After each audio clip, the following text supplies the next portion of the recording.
Music के साथ हम चाहते हैं राजीव भाई म्यूजिक के साथ आए।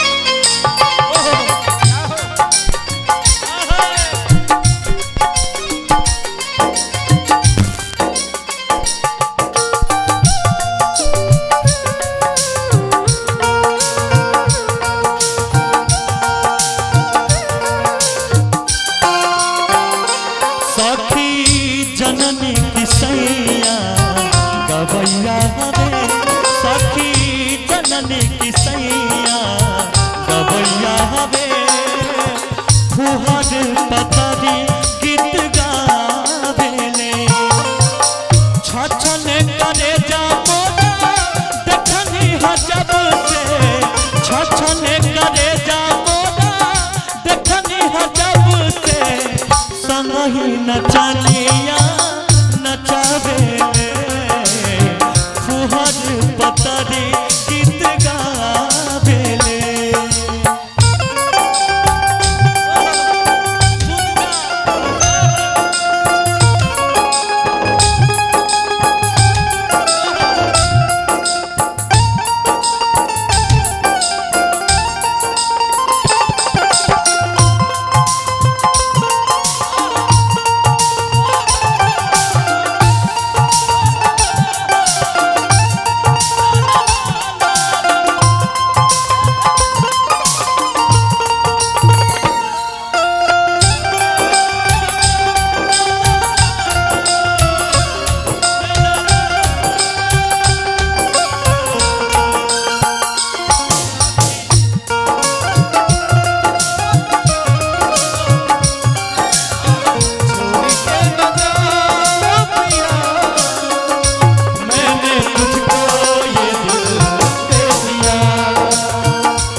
कैसे कहतारी अपना राजा जी से कहतारी ना जाने कैसन उनकर सर्किल समाज बा दारू पी के गावस कहत असही रिवाज बा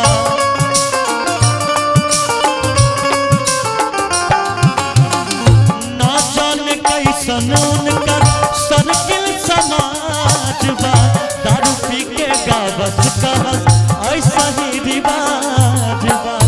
और कैसे कहता देखो तारी माना जब करी लेता कैसे कैसे मना करी एने अब मना कैसे करी है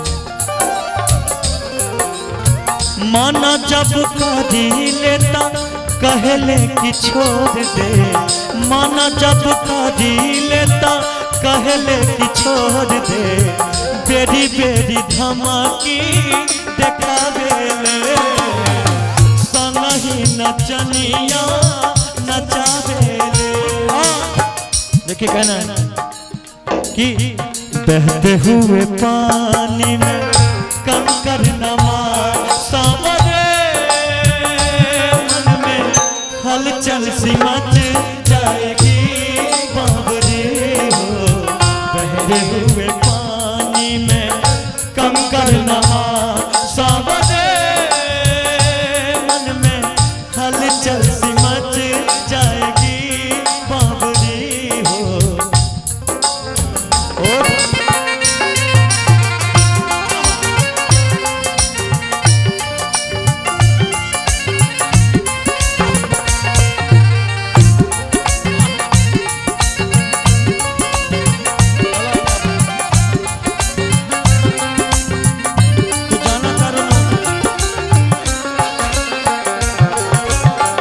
घर के हालत ठीक नहीं थे गवैया के तो अपना कनिया भी समझावत तारे कैसे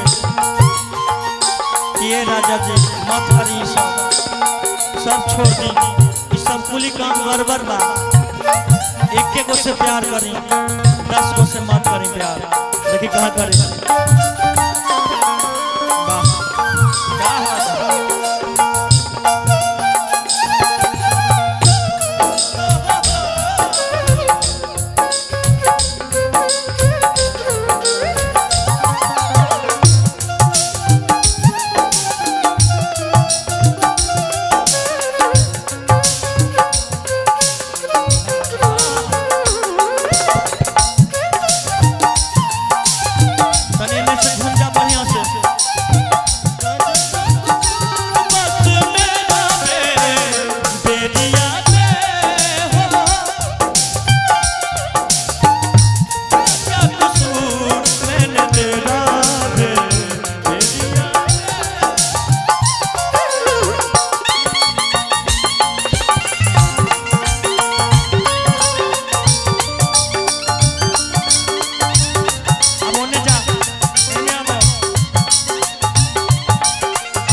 राजी भैया क्या हो इनका से प्यार हो गई बा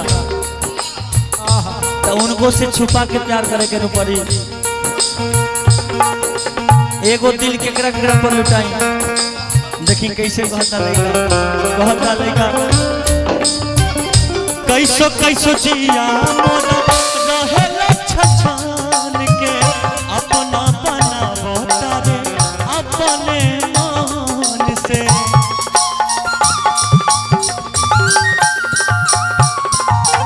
कैसे कैसे जिया मोरा रहेला छछान के अपना बनावो तारे अपने मान से। और मन जब करी लेता धमकी दिखावे अपना बना के हमके सबसे डरावे। और मन जब करी लेता कहले कि छोड़ दे मन जब करी लेता कहले कि छोड़ दे बेरी बेरी धमकी दिखावे ले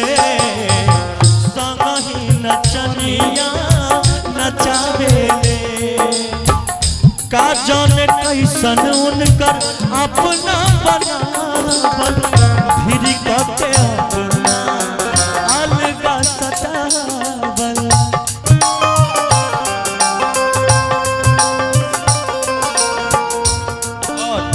का कहता लइका कि सखी जननी की सैया गवैया में सखी जननी की सैया गवैया में सखी जननी की सैया